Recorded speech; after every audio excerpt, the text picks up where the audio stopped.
Hey, welcome back. Welcome back. I'd like to thank and welcome Mr. George Syrop for stopping by the show. Welcome. Thank you. Thank you for having me. I feel like this has been a long time coming. Right. I've heard about your show. I've seen your show, and so I'm really honored to be here today. I appreciate that, man. I appreciate that. So, George, you've stopped by today to tell us that you got something in the works, man. Explain it to us. Yeah, something in the works. It's not quite a startup or a business. It's more of a campaign. I'm running for Hayward City Council out here in my hometown. Okay. Yeah. So you're locally grown over here. Yeah, born and raised in Hayward. I actually grew up at the Lanai Apartments for the first couple of years on the border of Cherryland and Hayward. Then Okay. moved up by D Street, and then my parents leveled up their jobs a little bit. We moved up by the university, and I actually learned how to drive at the Cal State parking lot. So this is my hometown. This is a home turf. Okay, Yeah. okay. So to my audience that's not really familiar with the politics, when it comes to a Hayward City Council member, why should they care about this? Why is this important? Yeah, I think people get caught up in the drama of big politics when you look at the federal level, like Trump and Biden, but the things that impact us every day, like what we're paying for rent,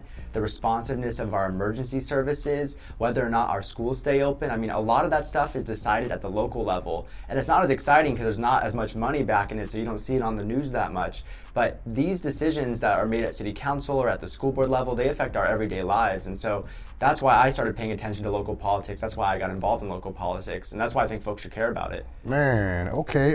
And, I've been watching a little bit of your campaign, and you got a lot of, a broad list of endorsements. Yeah, thank you. I'm really grateful for the support that I've gotten from the community. I mean, I got presidents of unions in the school district. I've got the Alameda Labor Council, the Alameda County Democratic Party. Recently, I got Attorney General Rob Bonta to endorse my campaign. So I feel like this campaign has a lot of steam, and that means a lot to me as someone that grew up here, for people to see the value in having a homegrown candidate, but also the value in a corporate-free candidate. Part of my campaign is I haven't been taking any money from corporations or corporate PACs or private businesses and developers, and I'm proud to say that of the candidates that are leading in this race, I'm the only one to be doing that at the time. So I feel really good about making that decision to stick with my principles, and I'm grateful that my supporters are recognizing that and choosing to back this campaign. Hey, so I think that's kind of the meat and potatoes, man. Not only is this a well-rounded campaign, but what you're trying to do seems to be a little bit more pure. It's not backed by, like you said, it's not backed by huge companies. So let's get kind of into the meat and potatoes on some of your policies. Yeah. I was reading in I think it's on Instagram, maybe it's Instagram or website, Yeah. one of the things that you wanted to do, which I think that would really benefit my crowd, is that you want to work with HARD a lot more and start getting some of these programs where, the youth can take advantage of some of them. Yeah. Tell me exactly the plan on that, the thought process. Yeah, so HARD, and for folks that don't know, HARD manages the parks in the Hayward area. It also encompasses a little bit of the unincorporated areas as well. And our school district covers a wide swath of our neighborhood as well.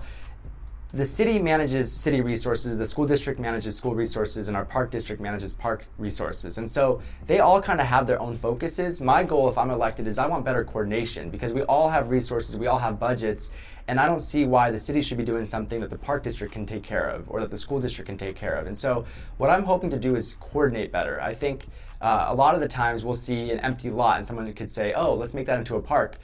The city doesn't need or have the funds to get that park going, but what we could do is partner with someone like HARD to get that park going, for example, to provide programming at that park, for example, because the city's already pretty strapped. It's one of the things that I really care about in my campaign is we're seeing understaffing everywhere, from the fire department to city hall to the police department, and so I'm really interested in how do we fill these positions so we can provide better service to our residents, especially as our city grows.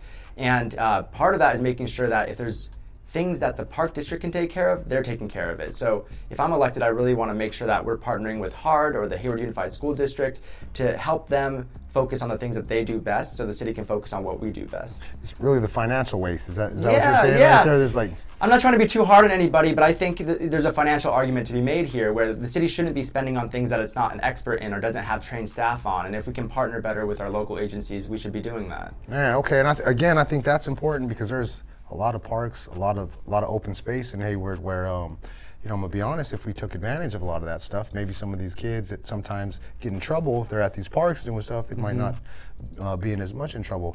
Now, one of the next issues I want to talk about is being a small business owner myself. Yeah.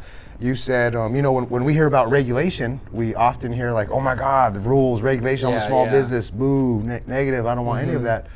but we tend to not understand that small business sometimes needs different regulation than big business. Yeah. And you seem to be kind of walking the line, drawing lines right there. Would you explain to that what some of your policies would do and how they would benefit smaller businesses like myself? Yeah, I appreciate that question. So I first want to start off by saying that I'm a renter, and I'll get to why this is important in a second. Half of Hayward, almost half, about 47% of Hayward residents are renters.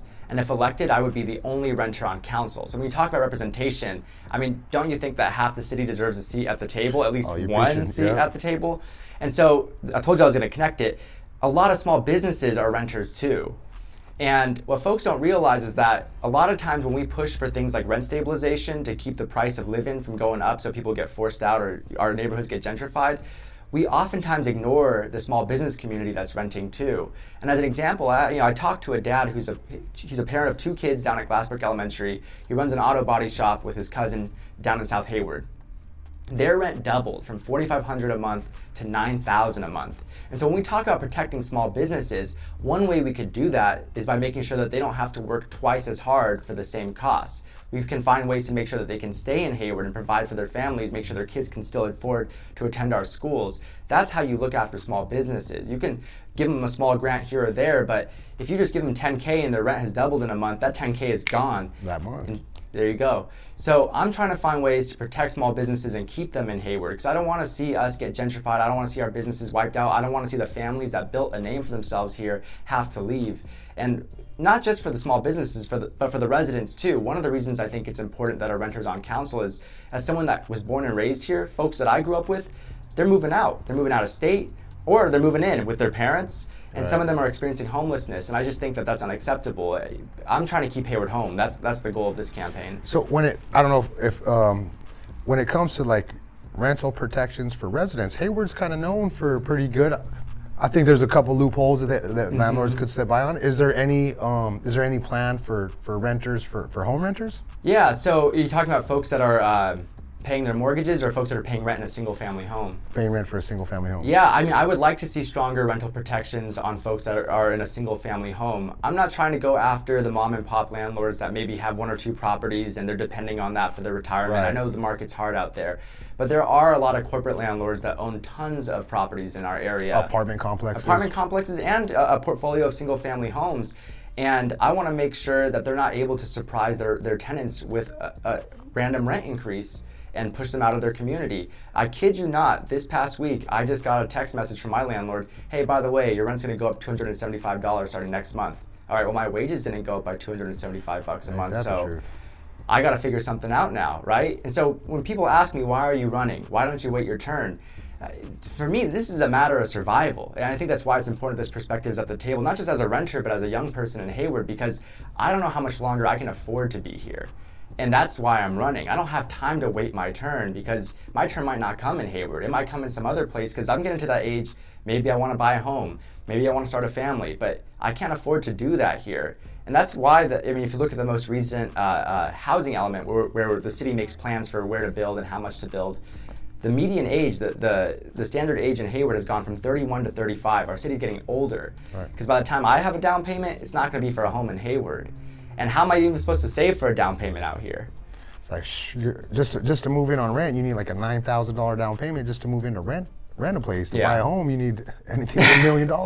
So these are some tough questions. I have another tough question. Yeah. You know, especially with my audience is pretty progressive, pretty liberal. You know, how can you balance? This is a tough one. How are you going to be able to balance public safety? You know, because when you know, as a minority, we always say that we want transparency, some form of regulation with police. But now that we're seeing what's happened in San Francisco and a lot of the areas, crime's gotten tough. So we need some type of balance. So how do you walk that tightrope where you get some type of transparency and regulation and keep public safety? Feeling confident. No, it's a good question, and I've talked to a lot of people about this, and I will say that public safety is at the top of a lot of people's minds. I mean, we're seeing, especially with property theft, it's skyrocketing, because we're living in hard times. I mean, we just had a pandemic, we're still in a pandemic, inflation, the cost of living. I mean, people are in a place of desperation, and I want to make sure that people feel safe in their community, and if I'm elected, that's going to be my responsibility. I think a lot of progressives, it's easy to say, oh, that doesn't matter and we're just going to ignore it, but it's something that I want to engage with seriously. And so the approach that I want to take is there are vacancies all across the city. And I want to say that public safety is more than just policing.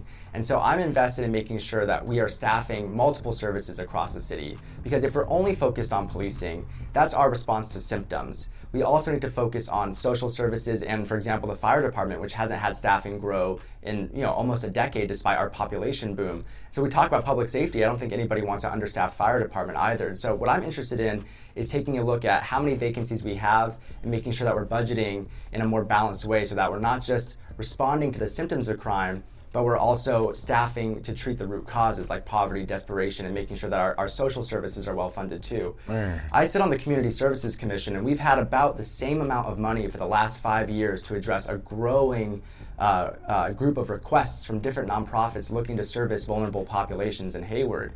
And I'm looking at this pot of money, and I'm watching an arts group argue with a housing group over the same pile of money. And for me, I think that's disgraceful.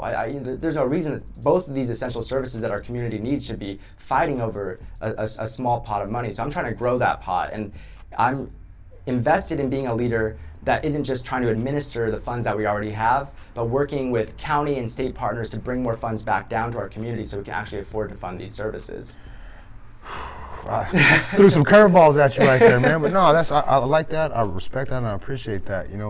Especially you coming down here, talking to us. So George, if any of our fans, any of my audience wants to, reach out to you, see some, get some information, stay up to date on some of your stuff, what are the social networks and websites that we could find you on? Would you mind telling us? Absolutely. So you can find me online, georgesyrop.com. That's syrup, it's like syrup, but with an O. And on social media, I am Haystack George everywhere. Feel free to follow me Instagram, Facebook, and Twitter. I might be a little too old for TikTok. I'm working on that. But thanks for having me, man. Hey, y'all know what's up. George, I appreciate you stopping by. Remember to vote, especially locally. This is what affects your lives. No matter who you vote for, it's important. George, you got my vote. Thank you. I appreciate that. And if I could drop one more line, ballots are going to get mailed out starting next week, and the election's on November 8th. So when you say next week, what's the date of that? Give us the date so we know. October 10th is ballots start getting mailed out. October 10th, y'all. It's important. Thank you.